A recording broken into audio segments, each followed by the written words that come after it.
Hello and welcome back to the Joyful Soul Creates. Charlotte here. I was recently making a Christmas card which I wanted to add an action wobbler to, only to discover that I didn't have any. So I thought I'd have a go at making my own, and I'm going to show you how to do that just in case you have the same issue. So I have some wire thread. So I start by cutting a length of it, and then I'm going to just wrap it round and round a pen. You can use a glue tube or something else depending on what kind of circumference you want your spring to have. So basically we are making a spring. The one I made was much longer than I needed, so I cut it down into several pieces to be more suitable for what I wanted. I then squeezed some glossy accents onto the back of my image. I'm using glossy accents because it's a nice strong glue, and I've slipped the end of that wire into the glossy accents, and that will obviously take a little while to set up, so I'm just using my scissors and my bone folder to hold it into place whilst I get a piece of washi tape,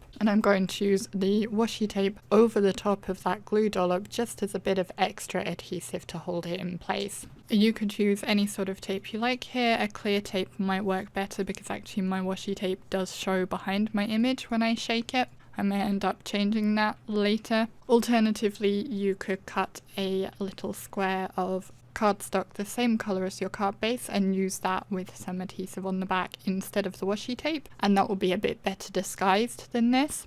If I'd thought of it at the time, that's probably what I would have done instead of this. To attach the other end to the card base, I'm following the same idea, using a piece of washi tape and a dollop of glue to hold it into place. And I actually end up putting a second spring behind the head of my image so that it's a bit more supported. And here you can see the finished card. It's really simple to make this action wobbler. I think the ones you can buy from the shop are a bit sturdier than this, although if you had a slightly thicker wire, that would probably be sturdier than the one I made. But this does work really well in a pinch, so I thought maybe you'd like to see this quick idea and it might be useful for you in future. I hope it was, and if you did enjoy this video, press the thumbs up button to let me know so that I can tell whether I should make more videos like this in future. You could leave a comment down below and let me know if you've ever made your own action wobbler, or even if you've ever used an action wobbler on a card. They're really fun, and I can never resist playing with the wobbler once I've made a card with one of them. If you're not yet a subscriber, you can press my logo that's on screen now to subscribe to my channel. And there are a couple of other videos showing on screen if you'd like to see more from me straight away. Otherwise, I will thank you very much for watching, and I will see you again in the next video.